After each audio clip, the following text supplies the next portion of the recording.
Check, check, check.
Okay.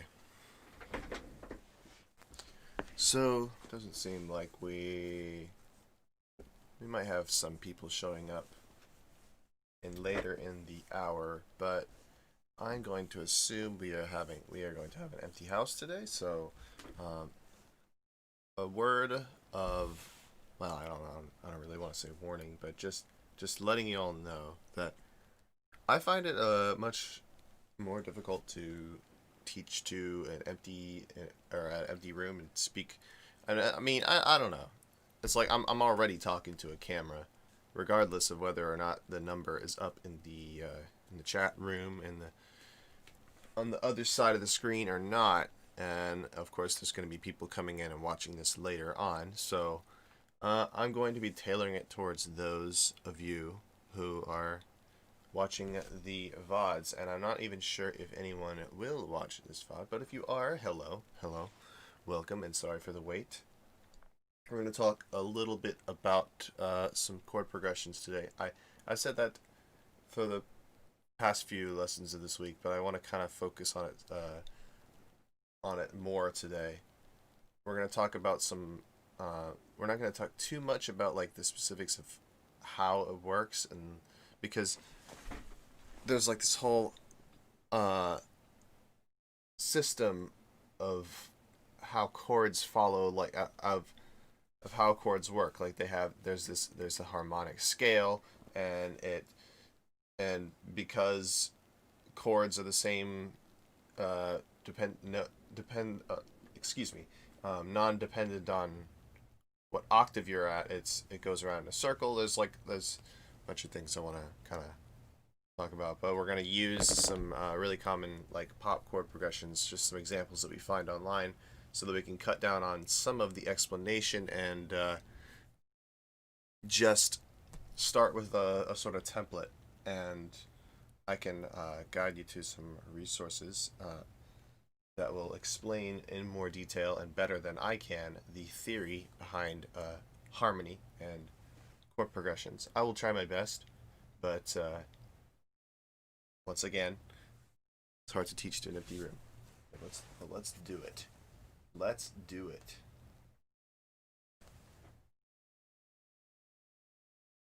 All right, that's fun. My camera is off. It's plugged in though. I must have to restart this source.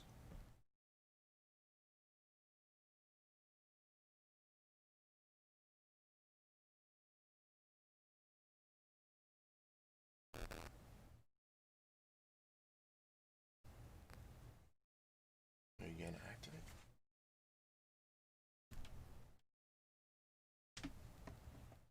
It's got to be a technical hitch every day, doesn't there? Doesn't there? I think it's like partially not plugged in. Try to just adjust the cable a little bit. Work. Ugh. Maybe. Hmm.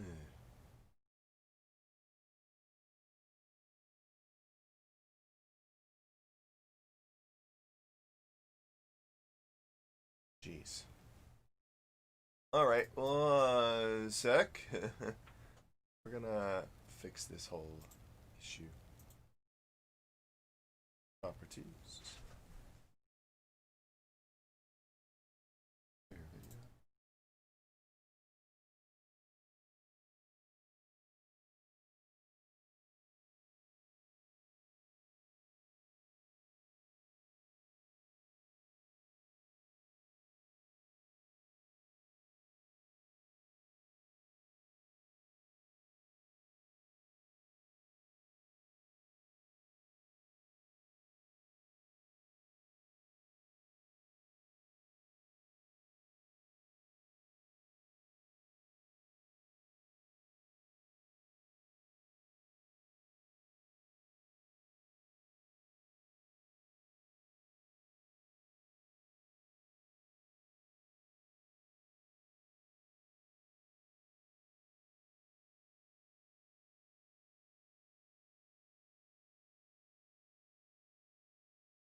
Alright, we're here. Wow.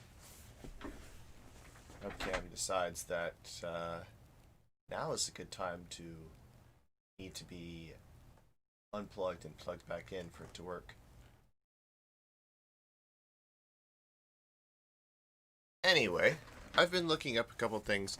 I have this like chord chart here that I'm going to try and use to come up with a couple chord progressions, and this just kind of lays out like which ones lead to the next in the best way. This might be a little bit confusing. I'll use this more towards the end, but at first I'm just gonna like pick from some examples from popular music, and we'll sort of analyze them. So let's see here. Pull up some of the ones I'm going to use.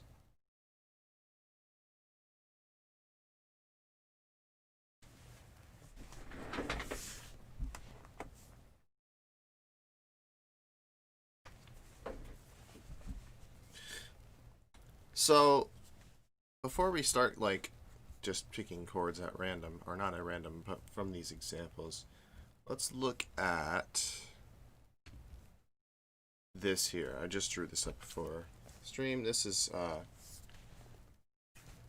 little bit on the what you would call the circle of fifths. So this is the circle of fifths, and this has to do with how chords progress to each other. So and this example, so this, like, you could say this is in circle of fifths in C major. Okay, and each letter represents a triad, right? Like the other day we talked about what triads are. This triad is just a stack, 3 notes, the scale degrees. So you have scale degree 1, scale degree 3, scale degree 5. I'm gonna just clarify real quick. These past lessons I have been writing just straight numbers for the scale degrees, but just to distinguish them from now on, I'm going to be using little caret symbols, little hats above all of the scale degree numbers, and so you know that when I'm drawing it with a little hat on top, I'm referring to that as scale degree 1. And I do this so that it can be independent of the key. But since we have a circle of fifths here, since our example is in C major, I'm not going to really bother with this for now. I'm going to just draw the notes, and then we'll kind of isolate just the shape of the the intervals in the circle rather than just notes. But we're going to start by example and then kind of break it down to like what it is independent of a key. So C, E, G, and it's circle of fifths because you'll notice that the next, and by the way, you are meant to progress around this circle clockwise. So chords tend to lead to one another. I'll get more into why, but they generally like to go this direction. Right? Yeah, I'm thinking. Okay. Well, this way it's a fifth, right? So it's a perfect fifth in each direction if we look at the intervals.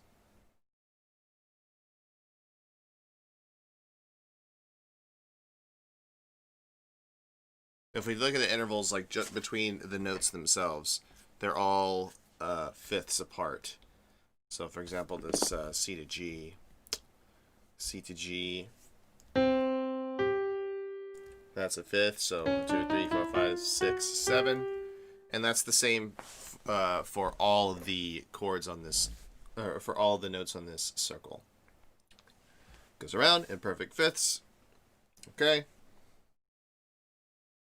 This one we'll do G, B, D, E, F, A. then A, C, E. Okay.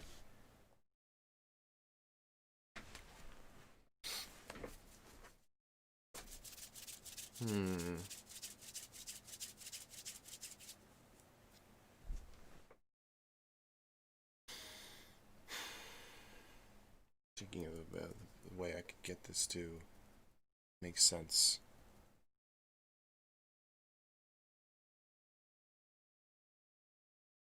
Remember the disclaimer, I'm not good at teaching an empty room. Nor am I particularly good at... Oh, hello! Hello there! We have a viewer. How are you doing? So, I was just getting a little bit into chord progressions, and I was kind of just debating whether or not it's kind of worth going into this too much. And I kind of just want to like start picking examples and just going through it piano roll style, because I feel like this won't really... I don't know if this is going to make too much sense. First of all, number one, the way I'm trying to explain it, and second of all, at the level of music theory y'all might be at. So I'm gonna actually I'll switch gears here. I'm not gonna talk about this circle anymore. Just don't mind this. Yeah, I actually, on second thought, I think I'll try to think of another way to explain that rather than just kind of drawing out diagrams and such. All right, so let's just see. Okay, let's pick a key, right? Let's pick a key. Oh, hello, Lily. Yeah, we're gonna pick a. Let's see. Let's go in C major.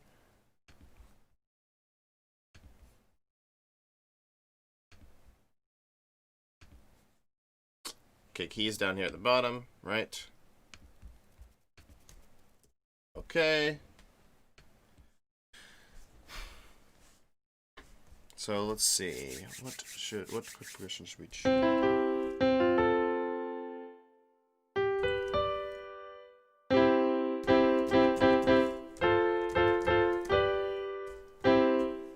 Let's do 1 4 5 4. Yeah, we'll start with that one. Okay. Just record this in.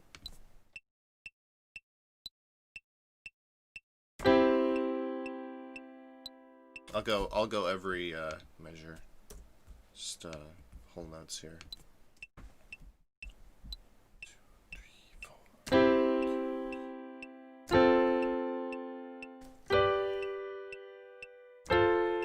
I'll just do it in root inversion.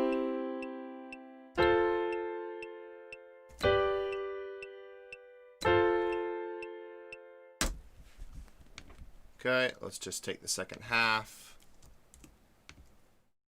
Whoops, it kind of chopped off some of the notes accidentally. You can quantize it to fix that. Go here. Split, take the second half. Okay. So,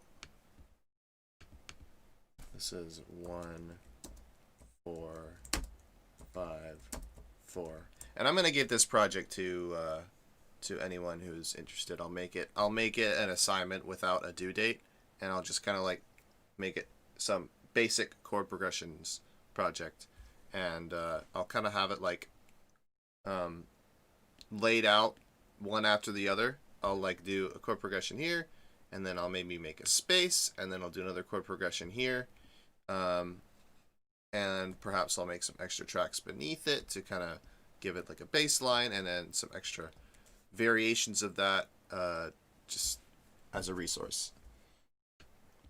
So this is 1 4 5 4.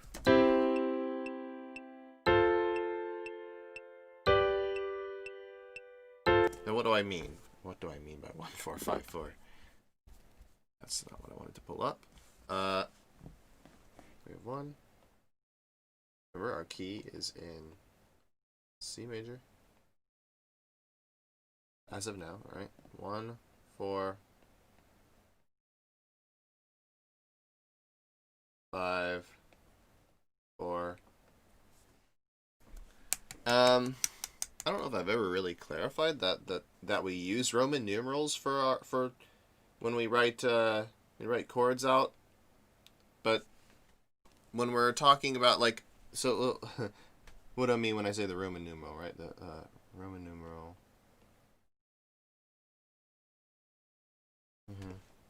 There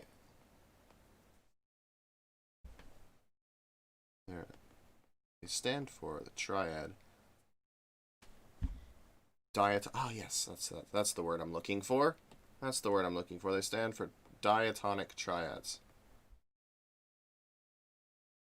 Diatonic meaning in the key. So, yeah, that's what they mean. When I draw a chord, this is basically it's representing a chord. And if it's uppercase uppercase Roman numerals, that is a major triad. So uppercase equals major. Oh gosh, mucked up my M there. Major. And for example, let's say if we were in C minor, if we change the key to C minor, this Roman numeral progression, if we were thinking of it also, let's add more layers to this. Let's put scale degrees beneath it. Scale degrees. So this would be on scale degree 1. This would be a triad on scale degree 4. This would be a triad on scale degree 5, and then scale degree 4. And in C minor, we have 1. We have minor 4, minor 5, minor 4. And that's just a result of changing the key, keeping all the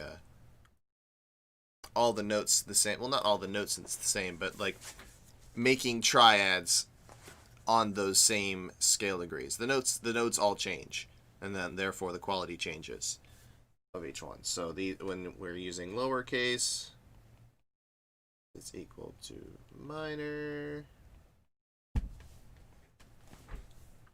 quality. So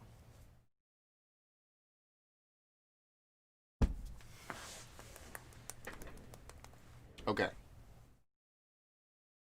So that's what we're looking at in terms of in Roman numerals. And we'll hear it again too.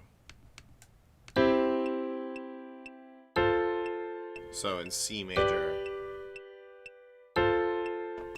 let's do the same thing now in C minor. So just to emulate what I just drew out. So what changes? What changes between C major and C minor? We have the formula changes, so we can either go from C and go up whole, half, whole, half, whole. Yeah, I think that's what it is. We could do that. I personally know the notes in C minor. I know that the E shifts down to an E flat. I know that the A shifts down to an A flat. And this goes down to B flat.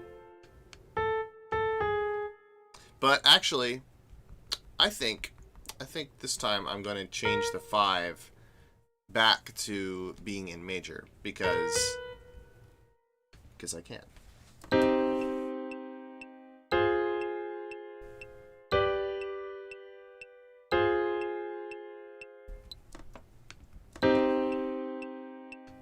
So this is if we just stayed within the bounds of C minor, of only the C minor scale, this is what we'd end up with if we're using like the 1-4-5-4 progression.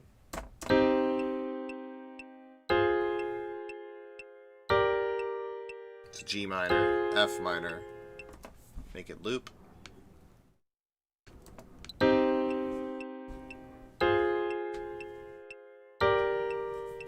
Okay. But there is such a thing as chords leading to one another and wanting to go a direction, and it has to do with individual notes, like having motions up to the next. I can. It's best that I choose a different chord progression to explain this. So let me do one. Let me choose one that has a 5 to 1, because when speaking harmonically, that is like the strongest two chords you can have next to each other is a 5 then a 1. Oh boy, I have my. Let me put my barrier up so my background's not too cluttered here.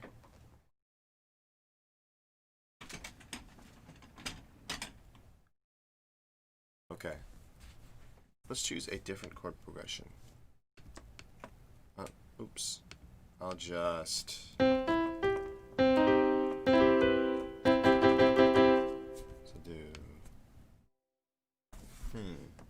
We'll do 1 6 2 5. 1 6 2 5.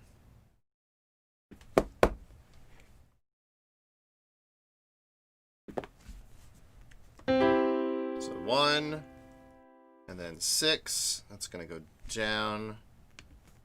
I ought to. I'm going to draw this one in, actually, so you can kind of see each note. Let me move my camera out of the way. All right.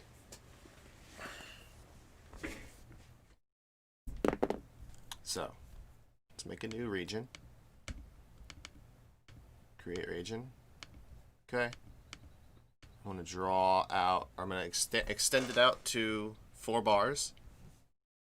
Zoom in here. And I'm going to just double click to create a note. We'll start on C, so making our 1 chord right now. Actually, let's make a new track for this. Can I make a note that attaches to this one? Or can I rename the region? Edit name. Okay, that's going to be better. I'll rename the regions instead of the track itself. Piano. So this is a. So I can go edit and edit the name. This is a 1 4 5 4 in C major. So you hover over it, you can see the name 1 4 5 4 in C major. Same here. We'll do edit name. So this is actually let me think twice about this name here, because remember how I said that the chords can have their quality. The chords have a quality separate to the scales quality, like C major or C minor. A chord can still be major within, like, if you want it to be, and that has nothing to do with whether the scale is major or minor. So I think a more appropriate way to name this would be in C, because all we're doing here is we're taking the start note, or we're changing the tonic note, the starting note of the scale. So yeah, let me just clarify. Tonic would be the first scale degree. So all the scale degrees have names.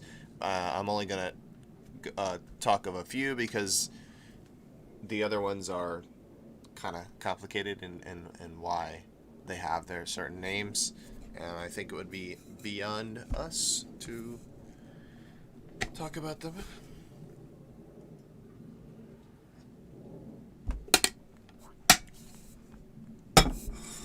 All right. Or perhaps beyond just me to talk about them, and it's just that I haven't really thought of a way to kind of condense it down and make it digestible for the for this audience. Let's just say it's a complex topic. It is a complex and deep topic. Chord progressions and you know, and why they exactly work. So I'm going real slow here because I'm just, you know, assuming that this is a pretty tough thing to grasp. So let's go. So back, focusing in. As you can see, I need a little bit more coffee before we.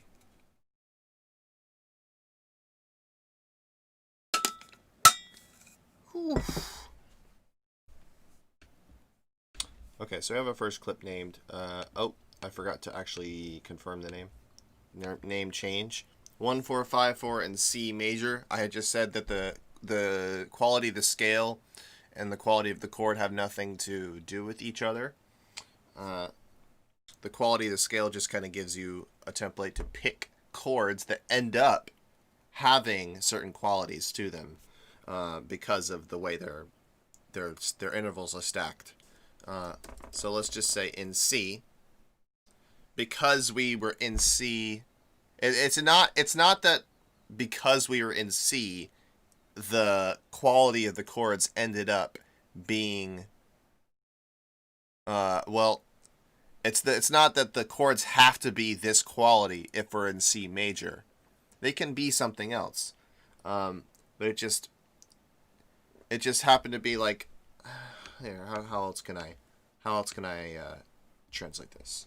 Let me go to here. So we pick C major, right? Okay, we pick 1, 4, scale degree 1, scale degree 4, scale degree 5, scale degree 4 to be the ones we want to make chords with. And we do, so we end up with C, E, G, F, A, C, G, B, D, and then F, A, C. These just end up, because of the fact they are major third, and then minor third, and then major third, and so on and so forth. It's the same for all of them, the same stacked intervals. We end up with the qualities 1, 4, major 4, major 5, and then major 4. So, if we were in C minor. So in this case, it would change it. But, like, the point I'm trying to make is you can just eliminate, like, this would end up being all minors, right? If we went through the same process. But just ignore the major and the minor part. What's important is this, because this can then be worked backwards to come up with the notes, right? It can either be taken from here, and you can come up with the notes. Whoops. It can either be determined from this, from the scale itself and the scale degrees, and making triads from those, or you can start with the Roman numerals, which have qualities. Well, actually, you kind of have to start with C, right? You have to start with C in both places, because otherwise you won't know where to begin. You could start with C and this, or C and that. So you have a minor 1, minor 4, minor 5, minor 4, starting on C. And C would be your tonic. Okay, like so this would be the tonic. And then 1 is always the tonic, right? Same here, tonic, tonic. Again, let's do it in, let's do different chord progression. 1, 6, 2, 5, because this one has major and minor. So 1, 4, 5, 4 in C. This one would be 1. Oops. Okay, I kept selecting edit notes. I want to edit the name. 1, minor 1, minor 4, minor 5, minor 4. In C. Whoops. In C. Not in C minor, just in C.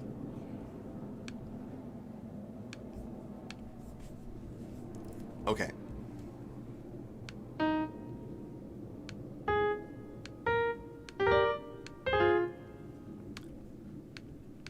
And now, because I have all of that out of the way, because we have the idea that we can make chord progressions, or that chords are, like, we can define a chord by just its Roman numeral and its tonic, rather than its scale and, like, scale degree within that, then we should have the flexibility to, like, say, okay, I can make this 5 or this 4 a major if I wanted to. Why not? Let's make a major 4 and see how that sounds.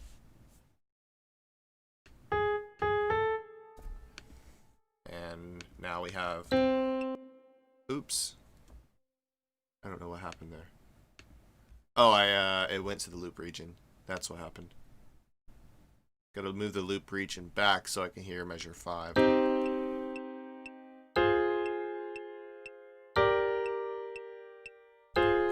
And I undid it as well.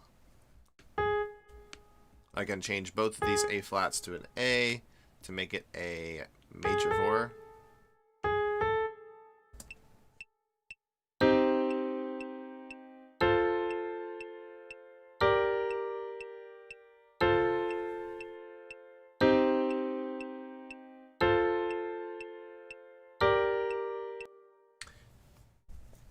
It works. It works. And it could work just the same if we raised our 5 up. If we not raised it up. That's not a good way to put it. If we made it major, it'll still work.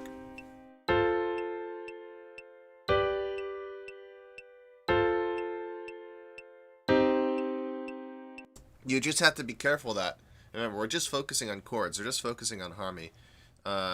When you're making a melody to this, it's a whole different ball game now, because if you're going the route of picking chords from a scale, then it's pretty easy to come up with melody notes that would work within this chord progression, because you picked the notes to make the chords from the scale. You could just use that scale and make a melody with the notes in that scale. Like, you can play a melody with C major everywhere, and it's going to work everywhere to some degree, more or less. But if you kind of just picked chords based on their qualities, you have to be careful to know which notes, in the context of those chords, which notes don't work. And it varies with each one, and they have a name. The notes that don't work with certain chords, they're called non-harmonic tones. And each chord has certain non-harmonic tones associated with it. But again, this is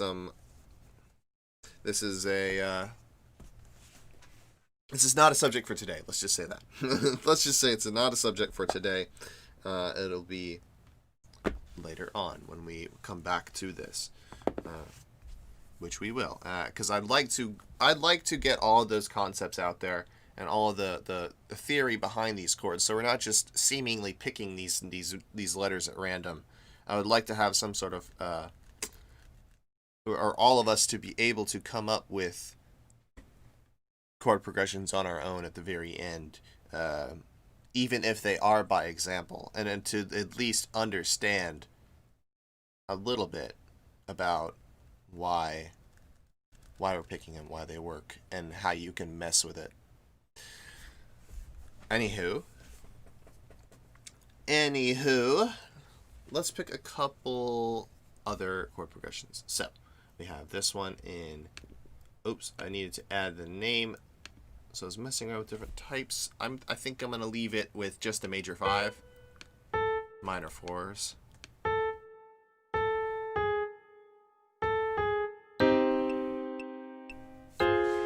So I'll name this one 1, 4, 5, 4 in C. Oops. Wow, why did it capitalize all of them? Oh, that's going to be a problem. Okay, then I'll do one. Oops. I'm going to have to do a different naming scheme now because it doesn't make them lowercase.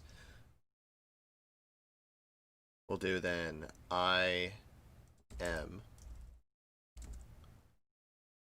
or 1M. Yeah, I guess we could use scale degree because we're kind of we're staying within that. So 4 minor, 5 major.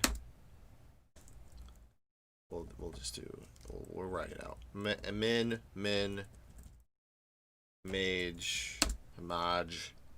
min in C. I hope this makes sense. I'll maybe add some spaces. 1 minor, 4 minor, 5 major.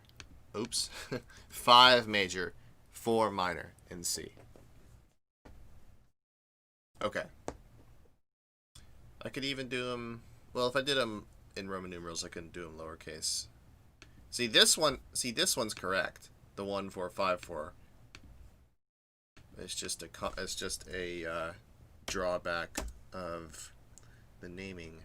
So 1 major, 2 major, 3 major, 4 major in C. And I just realized that I'm glad I spelled them out because you wouldn't have been able to tell if I had just put M's. Okay. So we have 1 major, 2. Oops. I messed this one up too. It's not 1 2 3 4. It's 1 4 5 4. There we go. Also, where did the last chord go? Where?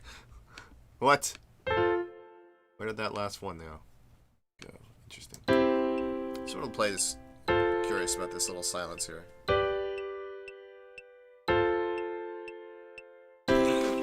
Okay. Okay. Okay. Okay, Soundtrap. Oh, now it's there. Alright, wonderful. So 1625. Alright, let's figure that one in. Let's get that one in there. So, 1. It's a major 1. Or is it going to be, could it be a minor 1? Maybe it could be a minor 1 or a major 1.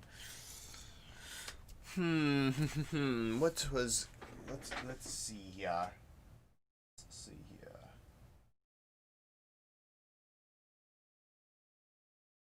Let's do a major 1.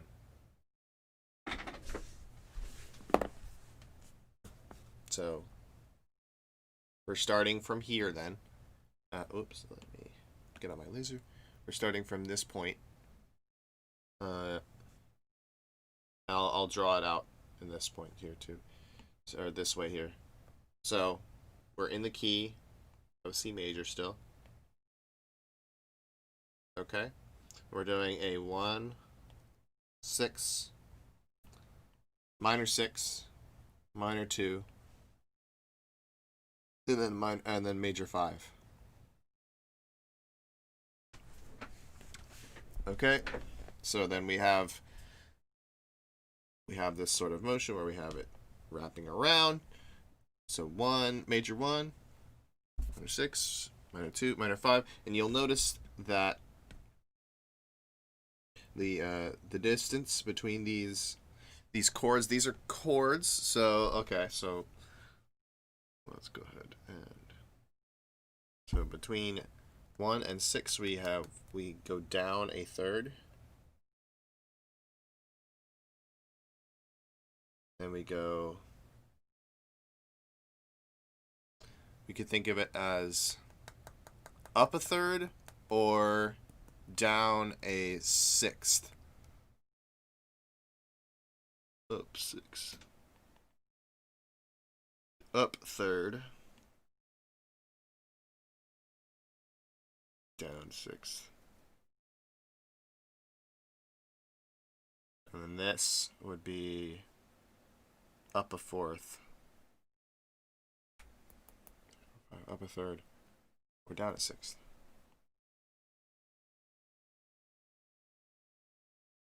And then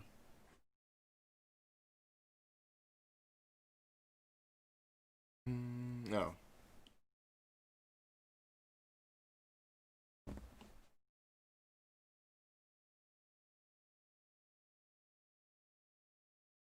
Down a fifth.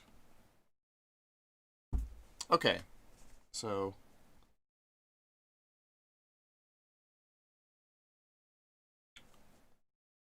this is the motion. If we were just kind of like represent these as just notes, right? Or we'll put chord symbols next to them. So C major chord. These are now triads, right? C major, A minor, and then D minor, and then G major. Okay. Let's go ahead and write it out on Soundtrap so I can better talk about what I mean by down a third, up a sixth. You could just look at like the notes themselves. Like A is down a minor third from C, or it's up a major sixth from C. But it's the whole up and down. The whole up and down part is kind of not exactly the best way of describing this, because I was trying to use like a circle of fifths earlier, but instead of go through all that, I think that kind of needs its own day and it needs its own introduction. But we are kind of coming back to the concept of a circle here, because 5 circles back to 1, but you have like but notes are on like a linear just higher or lower like line, right? Basically pitches are up or down, but harmonies and scales particularly are up and down.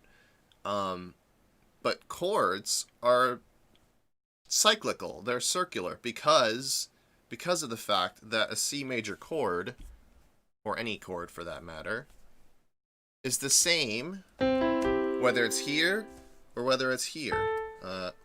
Go up an octave, or whether it's here. I guess I can't go up any higher than that. But yeah, this is the same as this. They are written the same. They're both written C major. So you can't refer to... It's hard to refer to chord progressions as going up or down, because, you know, it's like both. It's like that's kind of happening. We have stuff going up and stuff going down everywhere, and it's just not convenient to refer to it in that sense. It is though. Like, I contradict myself a lot, but it because it's just the subject is like that. You'll notice here, but Sammy, didn't you make this chord progression? This chord progression goes clearly up, then clearly up, then clearly down. And that might be true, but what if the chords are inverted? Or what if this one was down an octave? Well, then it goes down, starts at the tonic, goes up to 4, then goes down to 5. But that's just because it's down an octave. Would you say it goes up to 5 because 5 is higher up than in the scale than 4, or would you say it goes down to 5 because the notes in 5 are lower?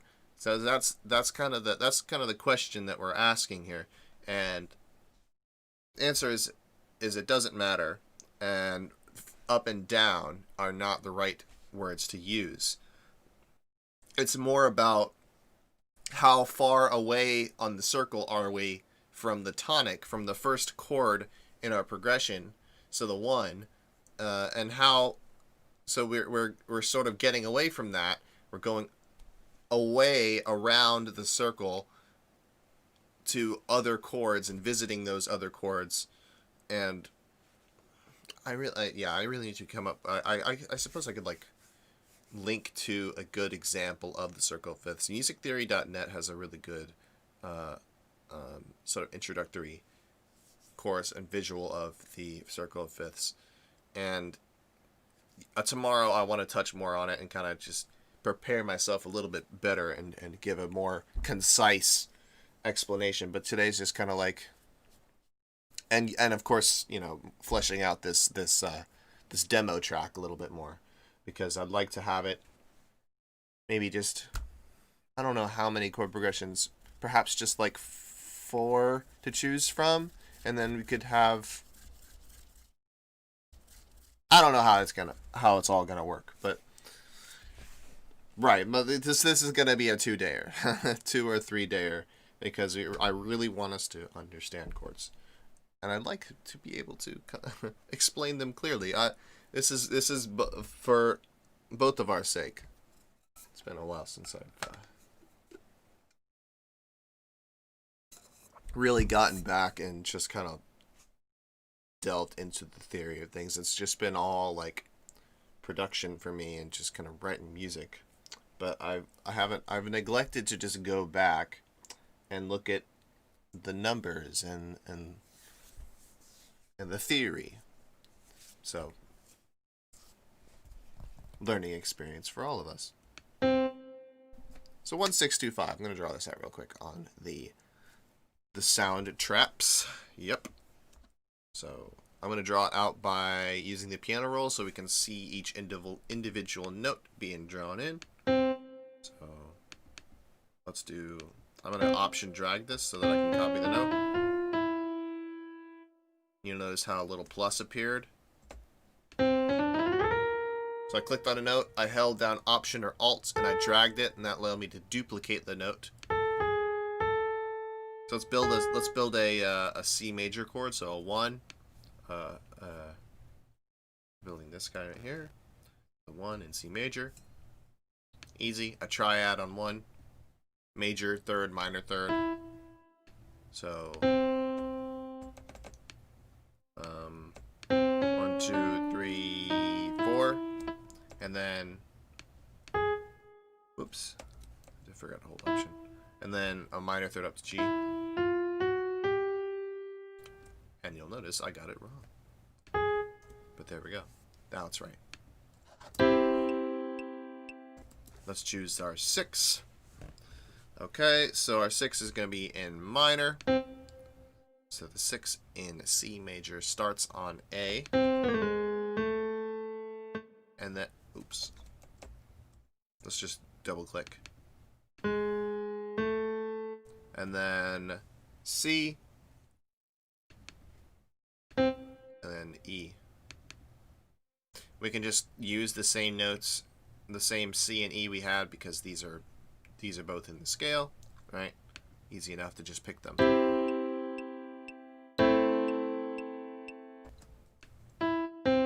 And for this one, I'm actually going to go up to the D. I just said that there's that up and down are it's easy to use those terms, but they aren't fully representative of what's going on. But I'm going to keep using them because it's just sort of like it's natural to say it. I hope you get what I'm talking about.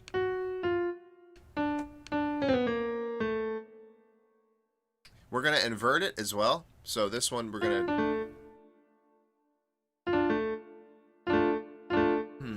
should I? Yeah, I'll leave it inverted.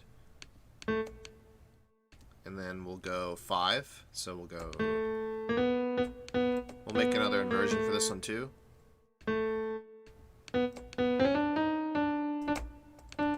Oops. I keeps that option drag is not always reliable. There we go. Let's see. Okay. There we go.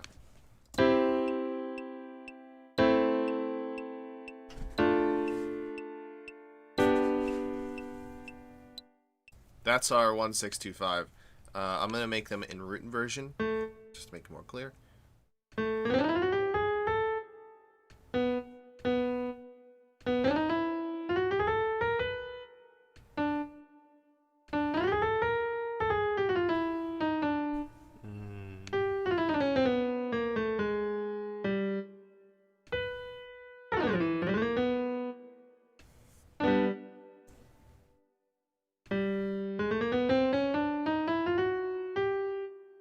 So this is in root inversion.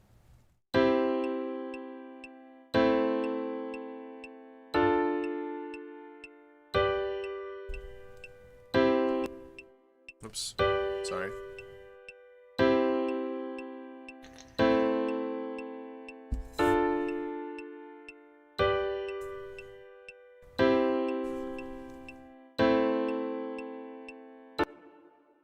But I had said in a previous stream that for chord progressions to sound better, we want the notes to be as close together as possible. We want... How can I best put this? And I'm thinking more in like in a mixing perspective. Like you have a piano part here. Let's say this is a mong. You want a chord progression to sort of occupy, or any instrument for that matter, to occupy a certain range, a certain region, a certain spot in your song. And when you have a song when you have a part that's doing chord progressions or harmonic material, you want that to sort of have its own space and not have too much motion octave wise. Or like note wise, you want it to kind of stay within a certain bounds, like a certain range. And for that, it's helpful to have notes closer together. We'll still have the same notes, the same chords, but by making inversions, we can make our chord progressions more coherent, as well as kind of solidify its own space within the mix. Now, when I say the mix, I mean the mix of the piano and its chord progression with other tracks and other instruments that occupy both other roles and other frequency ranges. Frequency ranges being like a flute would have a higher frequency range than the piano, or than the trombone, for example. The trombone would be in a lower frequency range and therefore have its own place in the mix.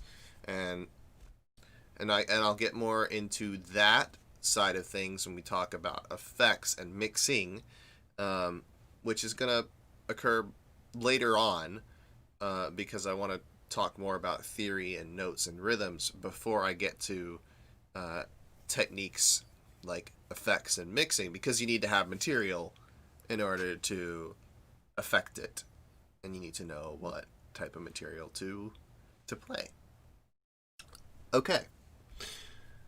1625. Let's make this chord progression better. Let's make the notes closer together so we can have it sound better and sound more coherent. And by making inversions, we have... I'll explain that concept once it's done. So I'll start with C, actually. I'm going to start with the tonic. I'm going to maybe lower this. So a neat way to change inversions of some chords is to select them. So let's say I want this chord to be in second inversion, right? Which means the E, this note, which means that the second note is going to be on the top. So I want to lower the G down an octave. So I'm going to select that G, and I'm going to right click. Yep, I'm going to right click. And I'm going to go down to the bottom here, and it says change pitch. And I can just press -12, and that will lower that. Oops, that did. Okay, never mind. That does it for everything. I thought it just did it individually. Never mind. Okay, that would just be global. Just disregard that. Just gonna have to drag it down. And now you'll notice right away this G, C, E is closer to A, C, E because the C and E remain the same. That's another thing you want to try to do. If you have chords that are very similar, and this is also a good indicator that if you have a good indicator whether you have picked a good chord progression, if notes remain the same between chords, like literally remain the same. If they don't change octaves, like you see here, G, C, E, A, C, E. The only motion we have is the G to the A. That's a good thing. That's a good thing. So it's not noticeably like a melodic change. It's not such, it doesn't stand out as some sudden shift. It can blend better and make, and rather than just like a melody of like, rather this is like straight up and down motion. Gosh, that came out weird. Like you want chords to, you want notes to be closer together so they can, yeah. Yes. Explanation makes total sense. So what do we have here?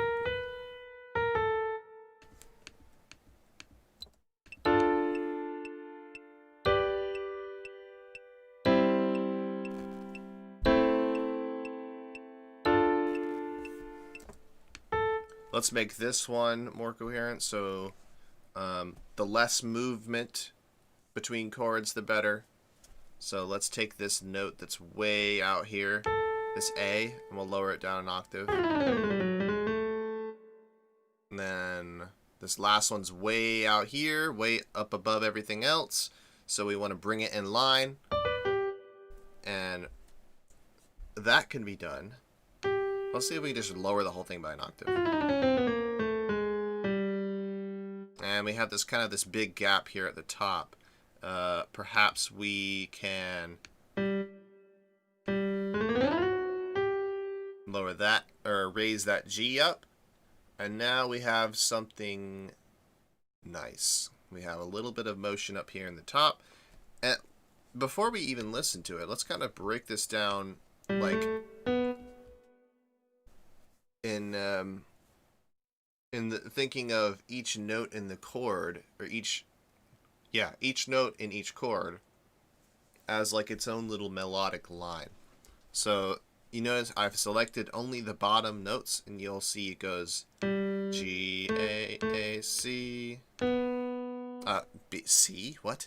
G, A, B, and then the middle line has a nice upward motion here. So G, G, A, oh, excuse me, C, C, D, D. This one also has an upward motion. E, E, F, G. And then combine together.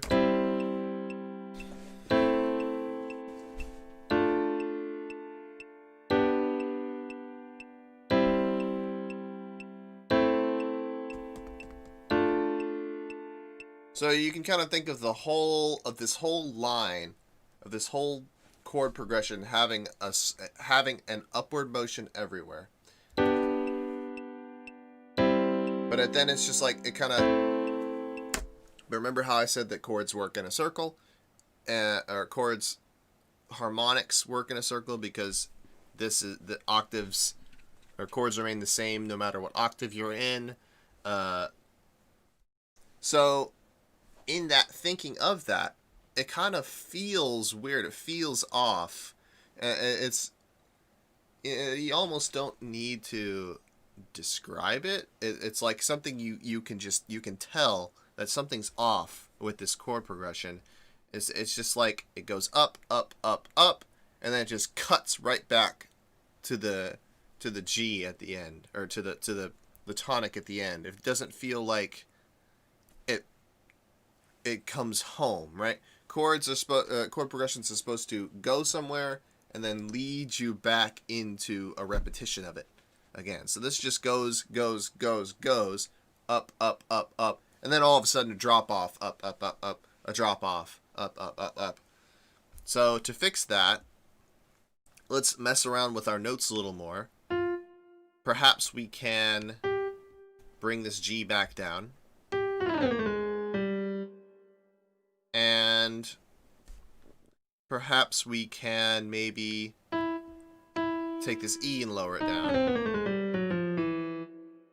And now we have a different sort of motion going on.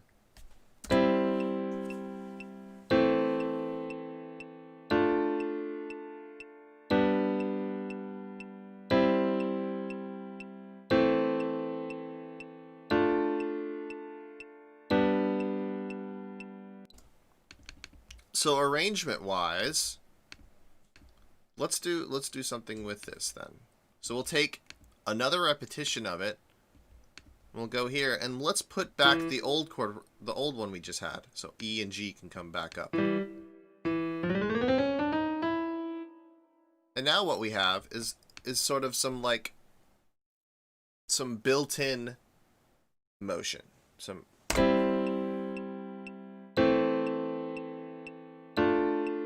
We have the first half of the, we have an 8-bar phrase, is essentially what we're making here. We're making, so if we look at our loop region, we're going from 9 to 17, and we're making a little 8-bar phrase. And I have used the inversions, and I've used the chord progression to, and the motion of the chord progression to help us lead into another section of the song. So we use 1, 6, 2, 5 in both. In this, and then for the first half of it, it doesn't really, it kind of just goes, it just starts at C, goes down, and then goes up to D. Each one kind of leads smoothly to the next without going up too far in one direction, or way too much in one way. And I'm being really, really abstract here because, like, I can keep saying it, I can keep repeating this, but chord progressions work cyclically, circularly, not on a linear scale, even though we're using, like, notes that go, or a range of notes from top to bottom. So it's kind of easy to say, oh, this goes up, or this goes down, then up, then down. But it kind of doesn't at the same time. Anyway.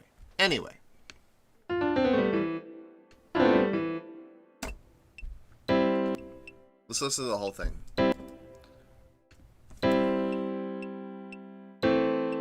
This whole thing is 1, 6, 2, 5.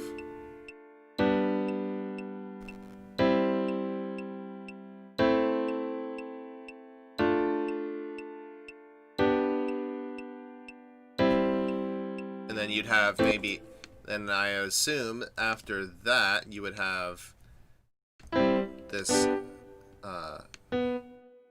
B, D, G lead into another inversion of our tonic chord that is closer to this, or that is above, all the notes are above this one.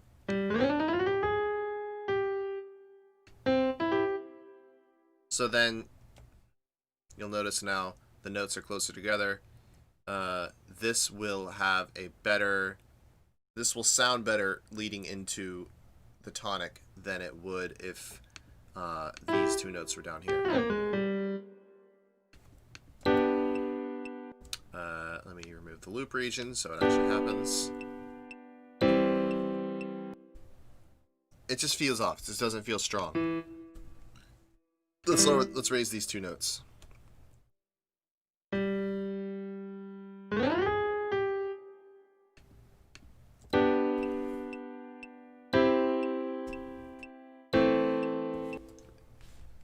And it works better. It works better.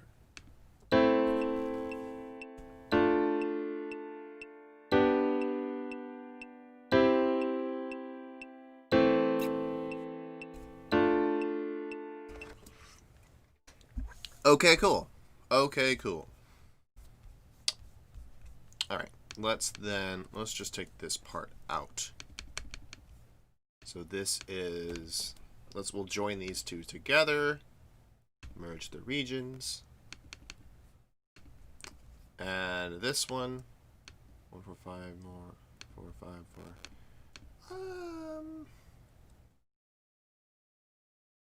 I'll take that out. Loop this. Let's make our 1-4-5-4. Let's give it the same treatment. I went ahead and got rid of the 1-4-5-4 in minor. The minor 1, minor 4, minor 5, minor 4. Oof. So let's make this chord progression better.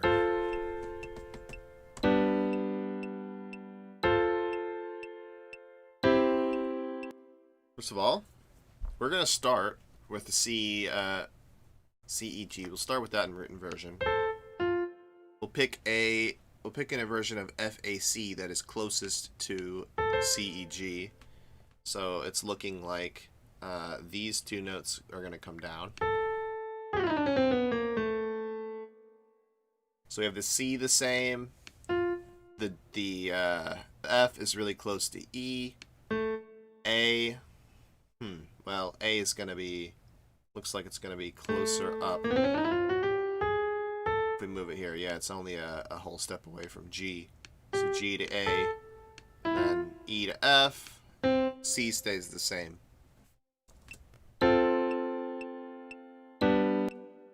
Here, G, B, D. C is going to go down to B. And then D is going to... Let's see, can D stay there? D will stay there. G, we have the A going back down to G. We have a rather large leap here, though. F to D. I don't know if that's going to be the best call. So perhaps we'll do... We could sacrifice this this C to B and then move the B up top. And then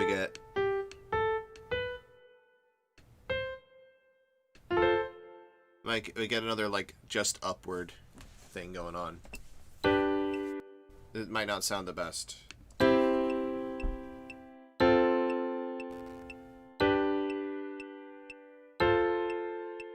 In fact, I'm going to do the same thing I just did with the other chord progression. We'll take this upward leading variant. I'm going to chop it in half, and we'll take just the second part, and we'll use that as like a leading transition section into the next thing, where there will be some. So let's do this. Let's go to our first variant now, and let's confine it some more. Let's bring this F major down. The A and the C can come down. We want something that leads into this better. So I'm thinking this A can come up. Yeah, then we have A to G, F to E, and then C remains the same. Perhaps we want the two F chords to be different.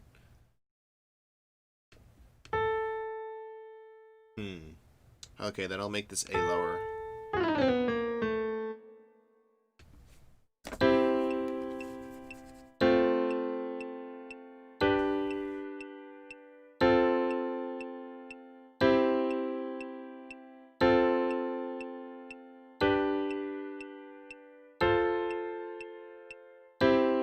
That's a good start. So I'll go ahead and join them together with a merge. And here we have it. 1 major, 2 major, 4 major, 5 major, 4 major in C.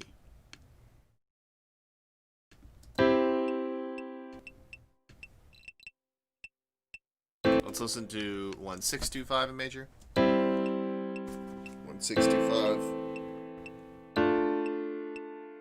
5. Major 1. Major minor 6. Minor 2. Major 5. Okay. Okay. One more popular chord progression, and then we will do one with sevenths. A chord with sevenths. Okay. Find a nice one. Let me see.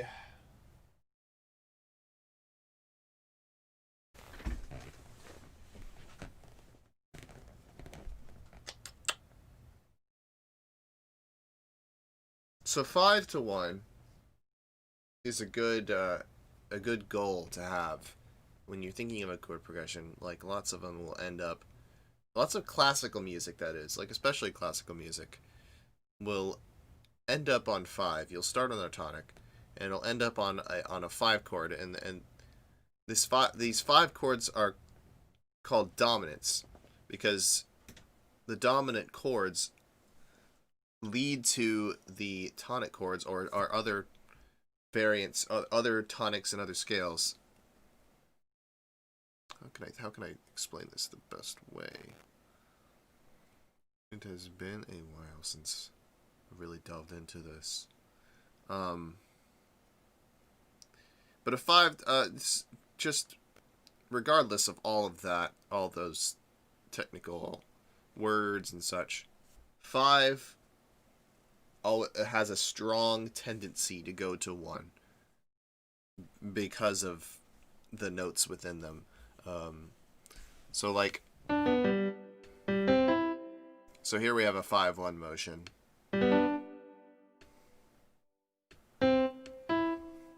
We have the D. So all of the notes in the 5 chord want to go to the notes in the 1 chord. They have some sort of harmonic tension, and I can explain more about harmonic tension once I myself have kind of gotten it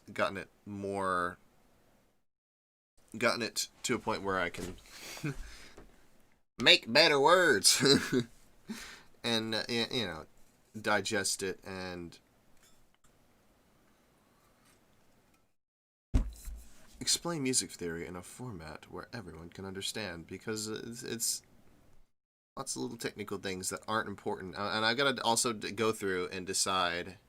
There's lots of theory to look at. I want to decide exactly what really needs to be memorized or not, because there's lots of music theory that is somewhat redundant, and the concepts that reinforce each other. So it's a tough call, but we're going to make some more chord progressions. So let's make a new MIDI region.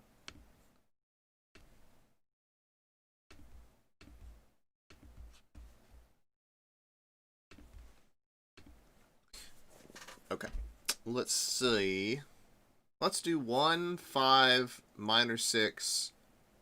So major 1, major 5, minor 6, major 4. Let's do that one. So major 1, major 5. Excuse me. I'm just making the major 1, and then we want a major 5.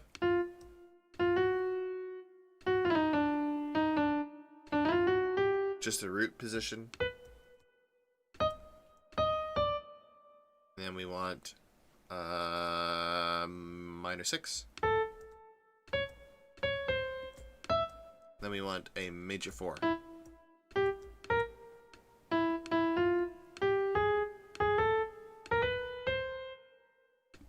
So let's listen.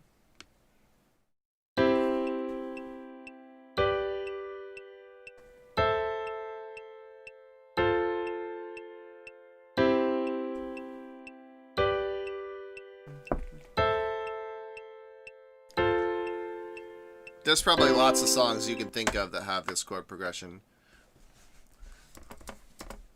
One of them being Love You Forever Young. Forever Young. And then there's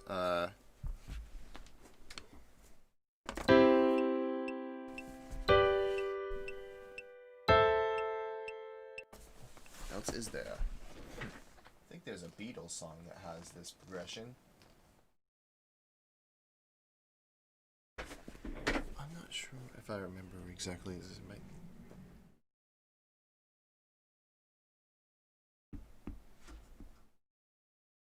Does Let It Be have this progression? No, it doesn't.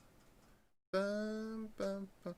Anyway, let's doctor it and let's make it a little bit better. But you can look up. I'm gonna see. Let's see. Edit name. This is a 1 major, 5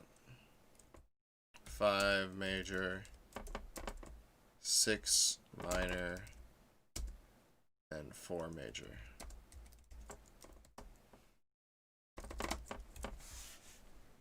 All right.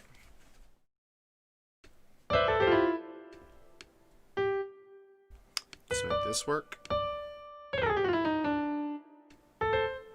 Just lower this whole thing down.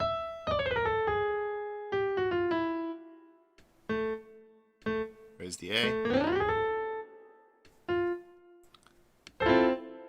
We'll lower these top 2 notes. Let's see how it sounds now.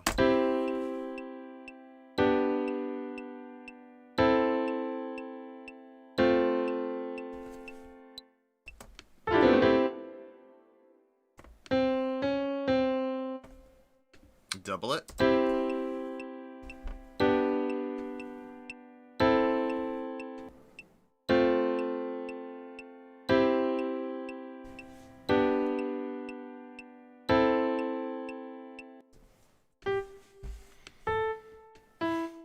Now, let's say I wanted the second half to lead downwards.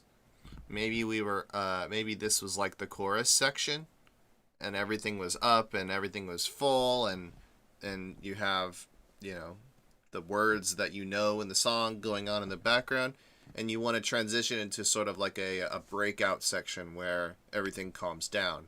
Maybe you want your chord, the direction of your chord progression to kind of lead that way, to lead you into. So instead of going up in our progressions direction, God, we're not just going to go one direction. No. We'll go down. So it's just simply a matter of moving some of the notes up or down. Something we haven't touched on at all are velocities. We could edit the strength of each note.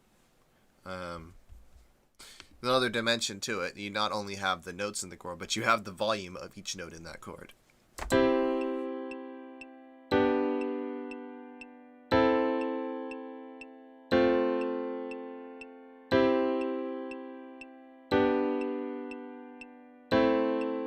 And it goes down. And then it maybe would end you out on like a low C, a C major chord that's lowered an octave. Still C major, still the same chord progression. All right. I'm going to reinforce all of these with a bass line. So let's do electric bass.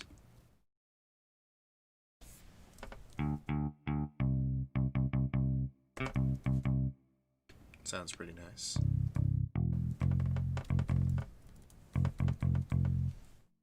Turn it up for myself.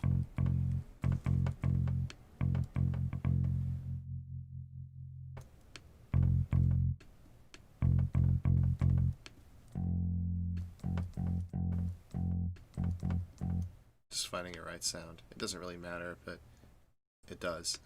Yes, it does. I liked this sound beforehand. I just didn't like how much reverb was on it. Alright, awesome.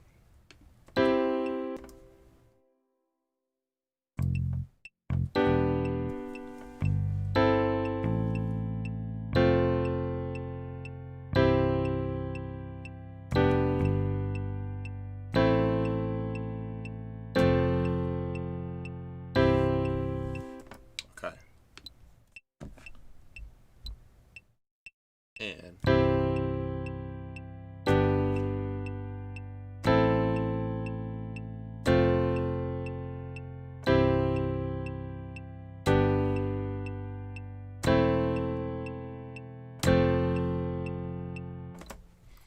now you'll notice, so what I just did, I took essentially the first, the root note of each chord, and I made that, except for one exception. I took the root note of each chord and made that the note for the bass.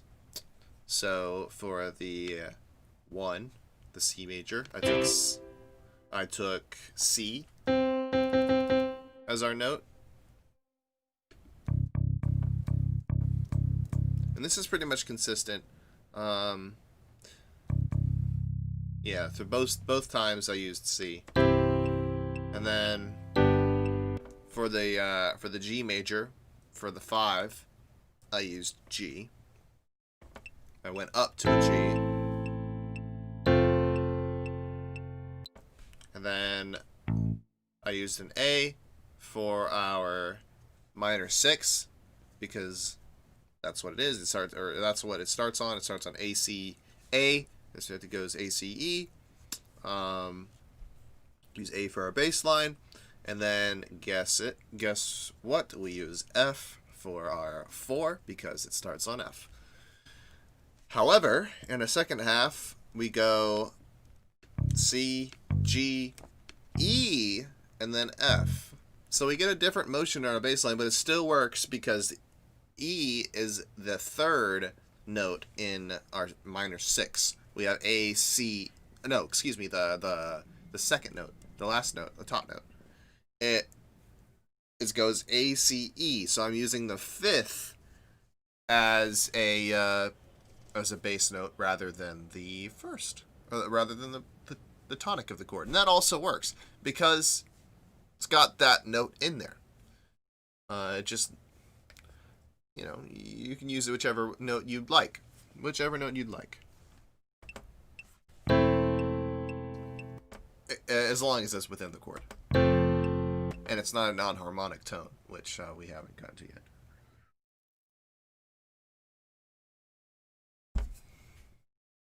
Okay. Let me make bass lines for the others.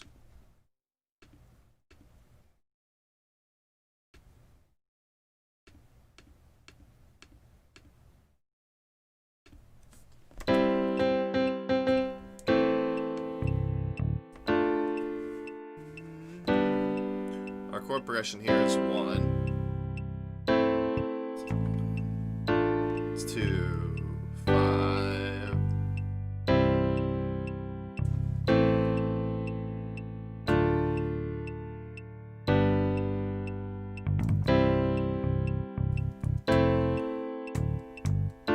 Okay, let's do it.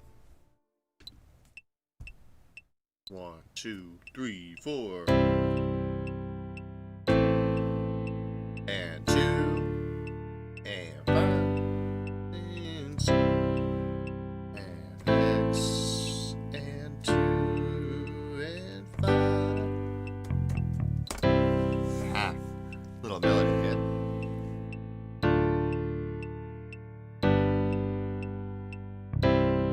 Oops.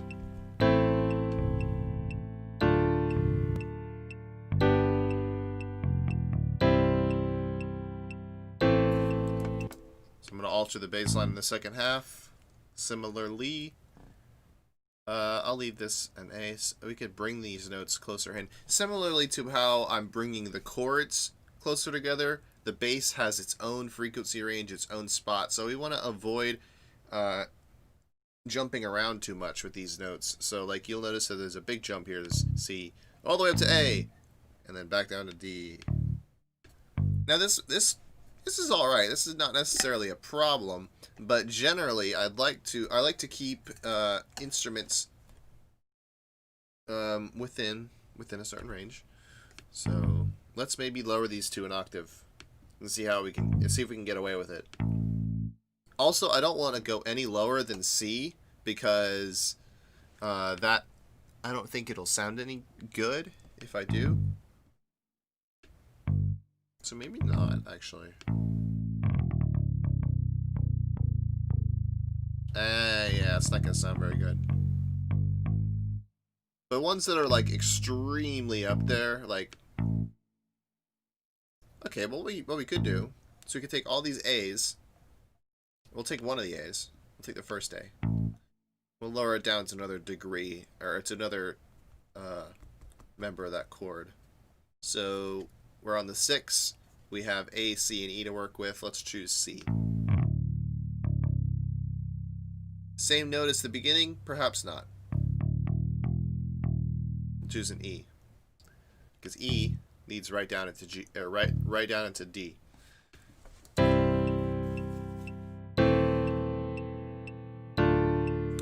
But it doesn't. It's weaker though.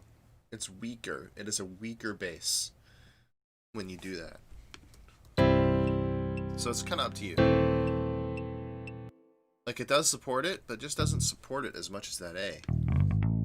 So maybe I'll move that back up. Or maybe I'll even take... Let's take one of the lower notes on the bass and then move it up.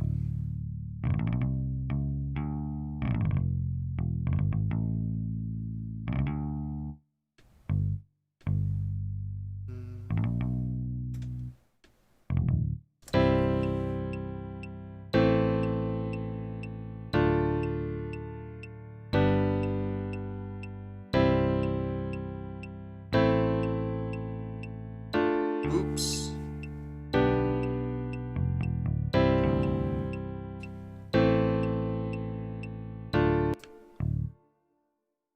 For the 2, let's use F. DFA. Let's use the 3rd.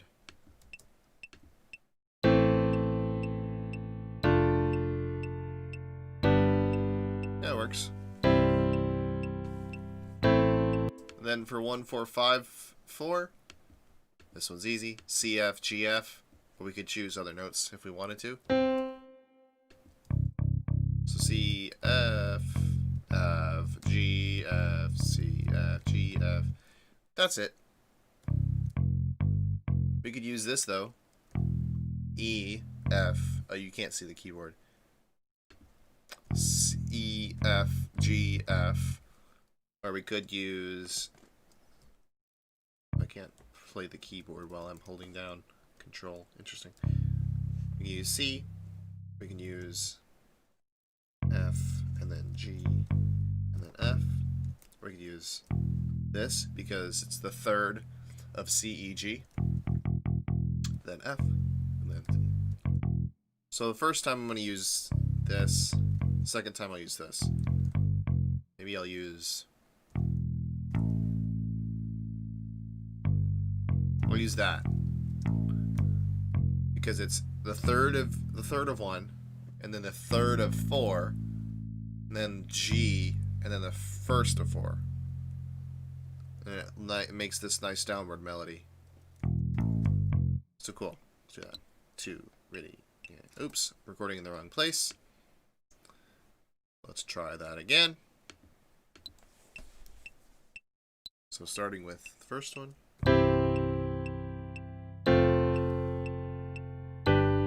And now our variation. Whoops. I'll have to fix that in post. Now, we'll go back in, quickly just pretend we never made that mistake. There we go.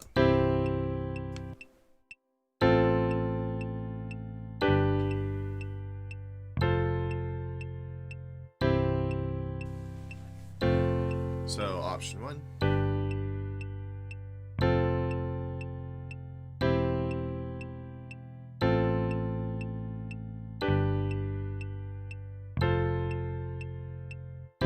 Beautiful.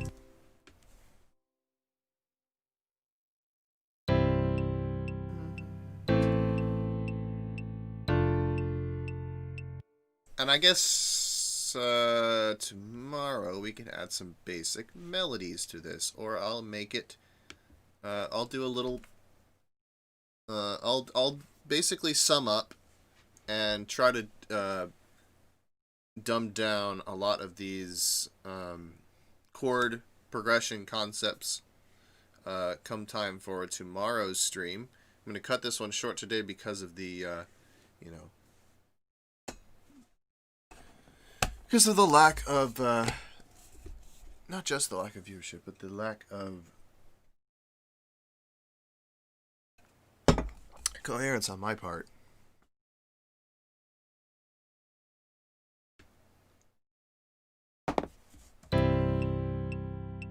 Right. So, I'm going to make this, I will make this an assignment later on when I actually have people to tell about the assignment, when I have people that will know about it, etc., etc. Yes, and more help, more people, more teachers coming soon, more, hopefully more viewers coming soon, hopefully more students coming soon.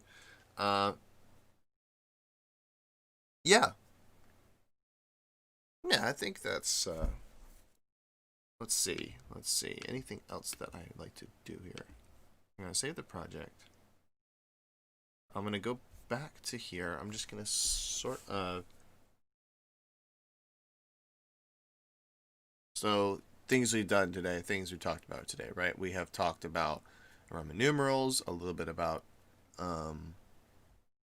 picking a chord progression or from scale degrees in a key versus Roman numerals, which with them each having their own quality associated with them.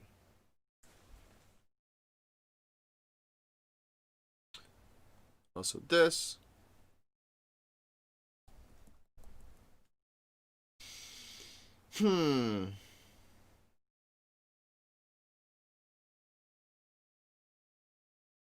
Yeah.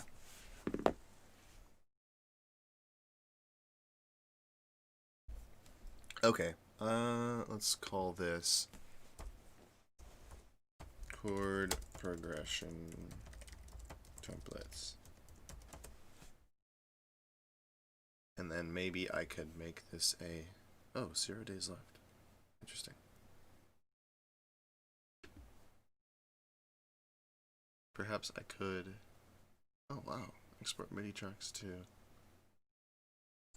I'd like to make this an assignment somehow.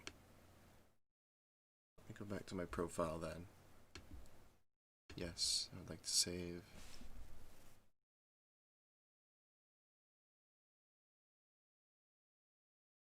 And then my projects.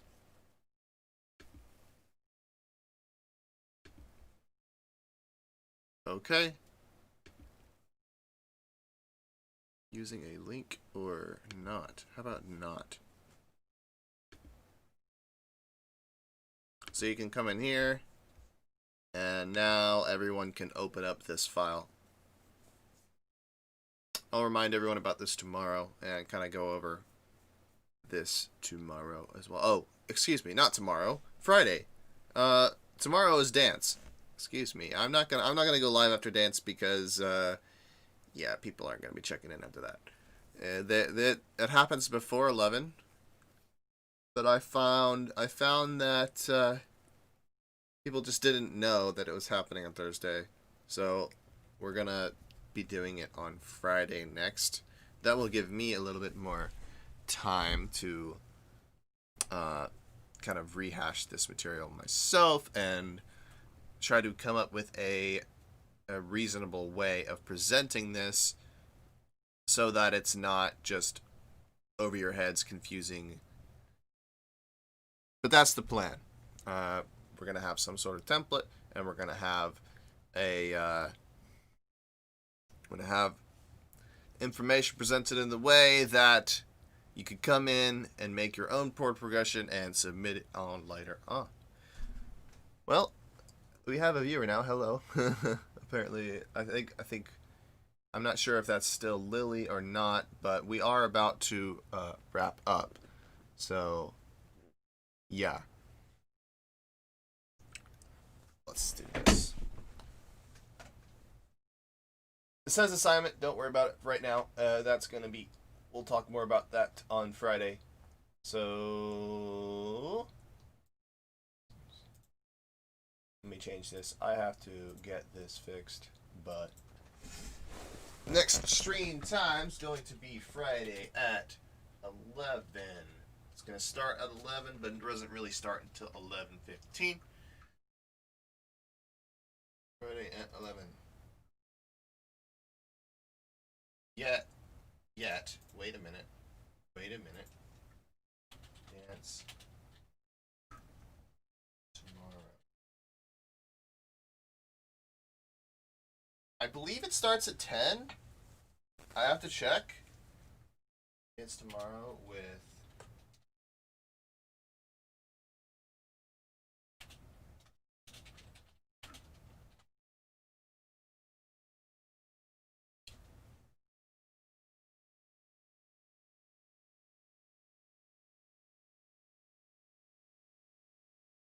I have to double.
So, my next stream, I'm going to have someone that I can discuss chords and chord progressions with, so we can perhaps have a better idea of that before we go on and make music with that. So yeah.